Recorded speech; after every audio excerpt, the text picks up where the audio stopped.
For a long time, Americans were told a very simple story. If one income could support a family, then two incomes should make that family secure. That sounds reasonable. It also turned out to be one of the most expensive misunderstandings of the modern middle class. I want you to think about a couple I will call Daniel and Laura. She works in marketing and earns $62,000 a year. He works in information technology and earns $71,000. Together they make $133,000. Let's put them well above the national median from a distance. They look like exactly the kind of household that ought to be moving steadily toward wealth. They both finished school. They both work full-time. They did what the culture said responsible adults should do. They got stable careers. They got married. They combined finances. They bought a house in a good school district. They joined the great modern project called upward mobility.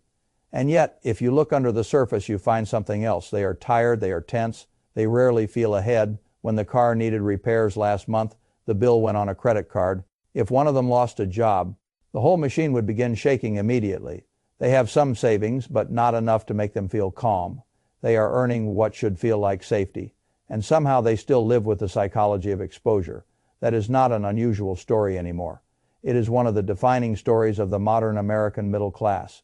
And if you do not understand why it happened, you can spend your entire adult life feeling as if you are doing everything right while still being quietly pushed toward the edge.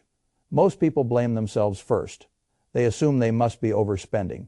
They must be less disciplined than their parents. They must be making foolish choices without admitting it. Sometimes that is true. Most of the time, it is not the full explanation. There is a larger mechanism underneath it. And that mechanism is what I want to talk about, because the real danger here is not personal failure.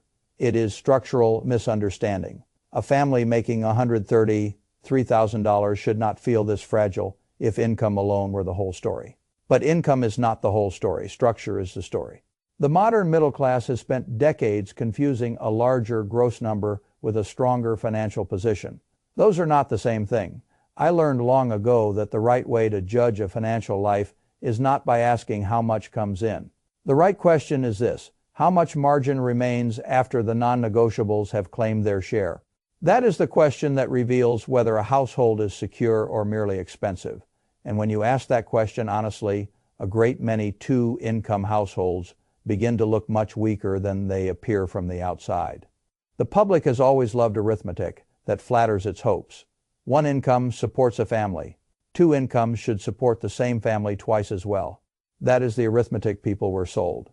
It is also arithmetic that ignores behavior competition, inflation, incentives, and the fact that markets reprice themselves around new earning power. That omission matters more than almost anything else in this whole subject, because once two incomes became common, the world did not simply leave the old cost structure in place and allow families to keep the difference. The world adjusted. That is what systems do. You do not merely add a second engine and keep the same fuel burn. Everything around the engine changes.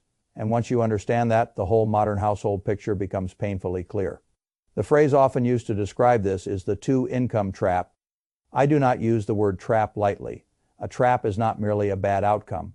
A trap is a structure that feels like progress while it is quietly reducing your room to recover. That is exactly what happened. Decades ago, the ordinary middle-class household was built differently. One primary income often carried the family. That world was not perfect. I am not romanticizing every element of it. But financially, it had one enormous advantage the modern family has mostly burned away. It had a backup plan if the primary earner lost his job, got sick, or saw his hours cut. The family still had something in reserve. The parent at home could enter the labor force if necessary. That second income was not yet built into the fixed cost structure. It was emergency capacity. That emergency capacity mattered. The family had margin even if it did not use that word. And margin more than income is what makes a household resilient. Now compare that with the modern dual income household. Both adults work because the fixed costs were set at a level that assumes both paychecks arrive every month. There is no reserve labor capacity anymore. The backup plan is already in use. That is the first hidden cost of the second income. The household has burned the bridge it once could have used in an emergency and now calls the arrangement normal. That is not progress. That is the disappearance of a safety layer. Most people miss this because the gross income number looks impressive. $133,000 sounds like a lot. $74,000 sounded like a lot once too. What matters is not whether the number sounds large. What matters is what the number must support. And what the modern middle-class number must support is very different from what a similar family had to support half a century ago. In 1970, a median middle-class family could often buy a median house using around a quarter of income. Public schools in many communities were usable without treating zip code like a luxury product. Childcare was not a line item in the same way because one parent was often already home. Healthcare was less financially dominant. College had not yet become a multi-decade wealth extraction mechanism. The fixed cost base was lower. The second income, if it appeared at all, would often have been surplus. That is the point. Surplus, a modern two-income family, rarely experiences the second income as surplus. It experiences it as oxygen. That is a completely different economic condition. And it happened because the rise of two-income households did not simply create wealth. It created bidding power. That bidding power then got capitalized into the price of the key middle-class necessities: housing, school, access, childcare, healthcare, transportation. Everything that could absorb the new purchasing capacity began doing exactly that. This is the part many people resist because they want the simple moral story. They want to say women entered the workforce and the household got richer. In one sense, yes. In another, the market looked at the combined earning power and repriced the entry ticket to middle-class life. That is what actually happened. When millions of households suddenly had two incomes chasing the same basic suburban homes, what do you think happened to those homes? They became more expensive. Not because the houses became twice as wonderful, because the buyers had more total income to throw at them. When everyone can bid with two paychecks, the winning price adjusts upward until two paychecks are required just to remain in the game. That is how markets behave. The exact same thing happened with educational opportunity. People say they do not pay tuition for public school. That is often false in the most meaningful sense. They pay it through the mortgage. Good public schools cluster in desirable districts. Those districts become expensive. Parents then compete for those addresses using both incomes. The result is that the second paycheck gets absorbed by the price of admission to what used to be called ordinary stability.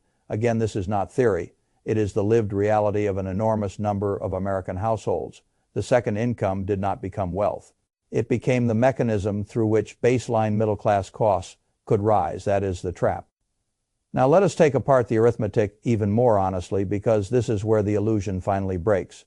Suppose one partner earns $70,000 and the other earns $50,000, $120,000 total. People see that and imagine a household with lots of room, but the second 50 is not equal to the first 70. It arrives later in the tax stack that matters. Progressive taxation means the additional income often gets taxed at a higher marginal rate. Federal tax, state tax, depending on where you live, payroll taxes, maybe local tax.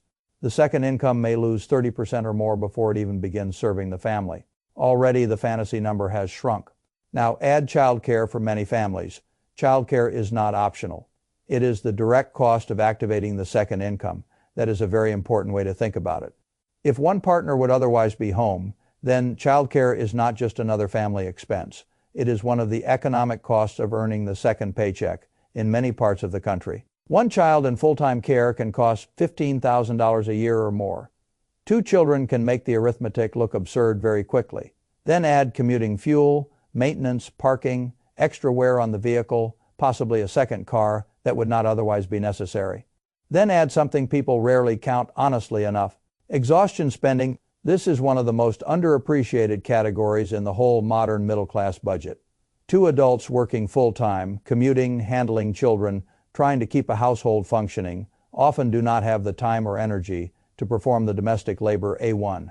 Income household historically absorbed internally, so they outsource delivery, takeout, prepared meals, cleaning help, lawn service, convenience purchases, extra child care extensions, emergency solutions to domestic chaos. The public likes to sneer at small convenience spending as laziness. I think that view is usually too shallow.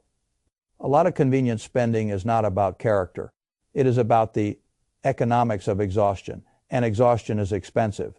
If the second income is generating more tax, more child care costs, more transport costs, and more convenience costs, then the real contribution of that second paycheck can become shockingly small. Sometimes it becomes almost symbolic. Sometimes it becomes negative, especially with multiple children and a high-cost metro area. That is why households earning over $100,000 can still feel like they are gasping. They are not crazy. They are living inside a structure where the visible income number flatters them while the actual margin remains thin.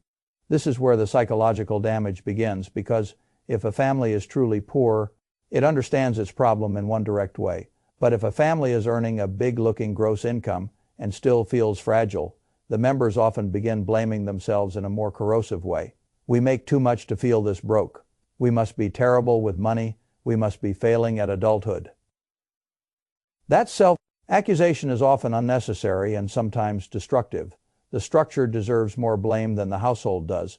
Not all of it, but more than most people think. Now, let me say something that may sound harsh. A great many dual-income households are not wealthy families with two paychecks. They are one lifestyle with two employers. That distinction is brutal but useful. If the entire fixed cost structure was built around both incomes flowing forever, then the household is not rich because it has two paychecks. It is exposed because it needs both. The modern middle class often confuses access with ownership. It has access to the house as long as both incomes remain access to the cars, access to the neighborhood, access to the schools, access to the life. Ownership would mean the structure could survive a shock. That is not the same thing. What happens if one spouse becomes ill? What happens if a parent needs care? What happens if a child has special needs? What happens if one career stalls or burns out? What happens if the relationship itself comes under strain because the household has no margin and both adults are permanently overworked? Those questions are not dramatic exceptions. They are ordinary life. And the modern two-income structure has remarkably little tolerance for ordinary life once the fixed costs have been tuned to the maximum comfortable stretch. That is why I say the real issue is not income. It is flexibility. Flexibility is what the one-income household of the past often had more of. Despite having less gross money, that household had room. Room is everything. Room means the car repair is irritating instead of destabilizing. Room means one income interruption does not immediately threaten the house. Room means a couple can make a choice instead of merely obeying the monthly nut. I have always admired room more than luxury. Luxury flatters the eye. Room protects the life. Now, some people hear this and jump to the wrong conclusion. They say, so the answer is that one spouse should always stay home. Number, that is not the conclusion. The conclusion is that every household should try as much as possible to build its fixed costs on a one-income foundation, even if two incomes are coming in. That is the real lesson.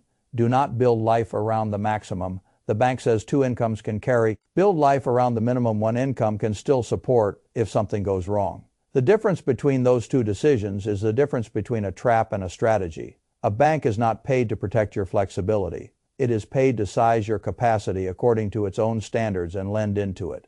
The bank sees the two paychecks and says, yes, you qualify. That is not the same as saying, yes, your future self will feel peaceful living inside this arrangement.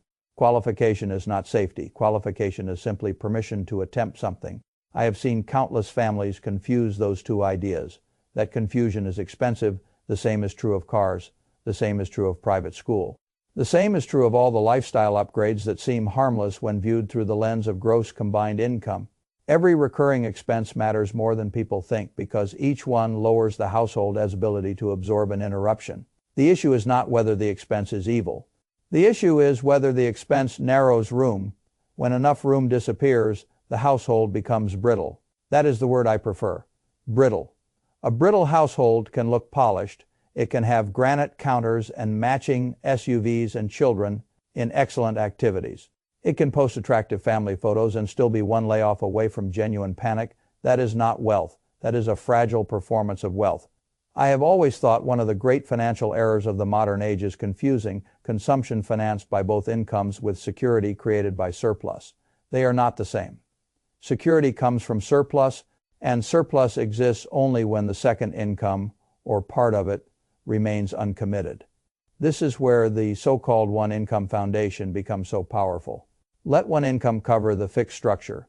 Let the second income build reserves, reduce debt, fund retirement, buy assets, and create options. That sounds conservative. Good. I do not apologize for respecting resilience. Imagine two households making the same combined income. One buys the largest house it can comfortably service with both incomes, finances two newer vehicles, and allows the second paycheck to disappear into baseline monthly obligations. The other buys a less prestigious house, keeps transportation modest, and refuses to let the second income become mandatory. 5 years later, the difference can be extraordinary. The first household may look richer. The second household is becoming richer. That is a much more valuable condition, because once the second income becomes surplus rather than oxygen, something magical begins to happen. The household can finally build wealth instead of merely defending its lifestyle. Emergency fund first, debt reduction. Second, retirement contributions, taxable investments, maybe real ownership later. And each dollar invested does 2 jobs. It becomes more capital, and it reduces dependence on the next paycheck. That is how freedom actually gets built. Not from income first, from margin first. The public always wants a more glamorous answer. But most real financial transformations are embarrassingly simple. Spend less than the structure says you could. Preserve the backup plan. Do not let the second income disappear into fixed cost inflation. That is the game. And the people who understand it early can look almost magical later. Now let us go deeper into the bidding war effect, because this is where the larger social reality becomes impossible to ignore. When 2-income households became normal, the market did not gift families the full advantage of 2 paychecks. The market repriced the necessities of middle-class life until 2 paychecks became the new entry requirement. That is why people feel they are running harder without moving proportionally ahead. They are the finish line moved. That is not paranoia. It is basic economics. If more buyers have more purchasing power, the price of scarce desirable goods tends to rise. And middle-class life is built from scarce desirable goods, a limited stock of homes in good districts, limited seats in strong neighborhoods, limited proximity to strong job markets, limited domestic labor hours, limited calm. All of that got repriced. And because the public still talks about income as if the cost structure remained frozen in time, households keep judging themselves against the wrong benchmark. They say our parents bought a home on 1 income. That is often true. What they fail to fully appreciate is that the environment surrounding that 1 income was not the same environment surrounding their 2. The modern household is not living in the same market with an extra paycheck. It is living in a different market, one that already adjusted to the extra paycheck. This is why I say the trap is systemic. It is not just about bad budgeting. It is about the fact that millions of decent households got drafted into an arms race that most of them never realized they were entering. Better district, better school, more expensive mortgage, more fragile structure. The tragedy is that the race produces less resilience, even as it produces more apparent status. I care much more about resilience. This is also why I think the modern middle class has mistaken busyness for progress. 2 adults working all the time feels productive. Sometimes it is merely required to hold a more expensive version of ordinary life together. That is not the same thing. Progress is what widens options. If your combined income rises and your room does not, you may be busier, but you are not necessarily freer. Freedom is the real metric. If the second income does not increase freedom, then its purpose has been captured by the structure rather than by the family. That is the whole problem in one sentence. Now, none of this means a dual income household cannot thrive. Of course it can, many do. But the thriving households usually do one thing differently. They resist the urge to convert every increase in earning power into fixed cost expansion. That is the real discipline, not austerity, not misery. Resistance to automatic lifestyle inflation. A raise comes in, a second career improves. The household does not immediately resize the mortgage, the cars, the school bill, the vacations, the neighborhood, and the recurring baseline of life. Instead, it keeps the fixed structure relatively modest and lets the extra income build security. That is how a 2-income household stops being a trap and becomes an advantage, not by earning more, by preserving flexibility. I want to say something about bankruptcy here too, because people hear the word and imagine irresponsibility. That is often lazy thinking. A great many bankrupt families did not blow themselves up on jet skis, luxury handbags, and obvious foolishness. They were ordinary families with ordinary ambitions and no room for bad luck. That is all it takes. 1 illness, 1 layoff, 1 divorce, 1 special needs child, 1 car accident, 1 aging parent, 1 badly timed rate reset, 1 house that needs more than 1 thing at once. The thinner the margin, the smaller the shock required. That is why the households most at risk are not always the ones with the lowest income. They are often the ones with the highest ratio of fixed cost to flexibility. This is where people make the mistake of saying we will be fine because we make good money. Good money without room is fragile. Moderate money with room is strong. Always remember that. Strength is not how much flows in. Strength is how much stress the structure can absorb. That is one of the best financial definitions I know, and it is why I would much rather see a household build slowly under its means than perform prosperity at the edge of its means. The first looks modest, the second looks impressive. Only one is compounding safety. There is another layer here that people rarely talk about honestly enough. Children do not merely increase spending, they increase irreversibility.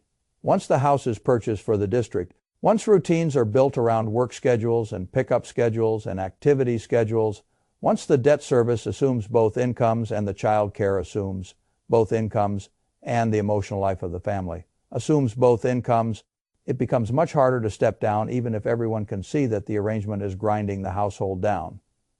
This is why the trap stays closed. People think we cannot change now. That may be true in the short run. It is a terrible excuse in the long run.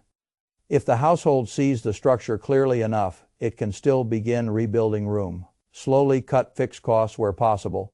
Pay down debt, redirect the second income into assets instead of lifestyle, refuse the next upgrade. Treat every new recurring expense as a future claim on freedom rather than as a harmless present pleasure. This is not glamorous advice.